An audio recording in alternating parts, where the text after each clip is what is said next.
Chers membres d'Église et chers amis, bonjour. Dans la première lettre de Jean, chapitre 3, verset 1, nous pouvons lire cette très belle interpellation.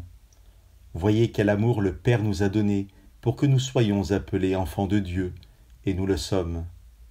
Faisons une pause aujourd'hui, un temps dans la journée, une halte dans le quotidien et voyons. Prenons le temps de voir quel amour le Père nous a donné. Voyons que le Dieu que l'univers ne peut pas contenir porte sur nous un regard de Père. Voyons que lui nous regarde comme ses propres enfants. Dans l'Épître aux Hébreux, chapitre 11, il est dit « Dieu n'a pas honte d'être appelé leur Dieu ». Dieu n'aura jamais honte d'être appelé notre Dieu. Pourquoi? Parce que nous sommes sans reproche, toujours fidèles? Comment Dieu peut-il ne jamais avoir honte d'être notre Dieu? Simplement, parce qu'il est notre Père. Dieu est amour, notre Père ne peut que nous aimer. Oui, je suis énormément touché de comprendre Dieu comme un parent aimant.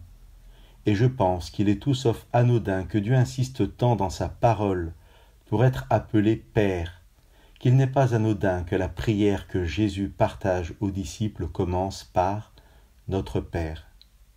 Je ne peux pas parler de Dieu Père sans lire au chapitre 2 de l'Épître aux Hébreux ce que l'auteur dit de Jésus. Lui n'a pas honte de nous appeler frères.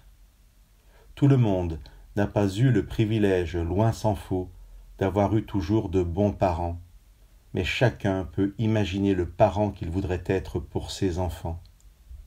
Dieu est un meilleur Père que la plus fertile des pensées ne pourrait jamais imaginer, et Jésus un meilleur frère. Un jour, nous nous retrouverons réunis face au Père et au Fils. Faisons une pause aujourd'hui, un temps dans la journée, une halte dans le quotidien et voyons qu'un jour nous serons avec notre famille. Que le Père vous bénisse.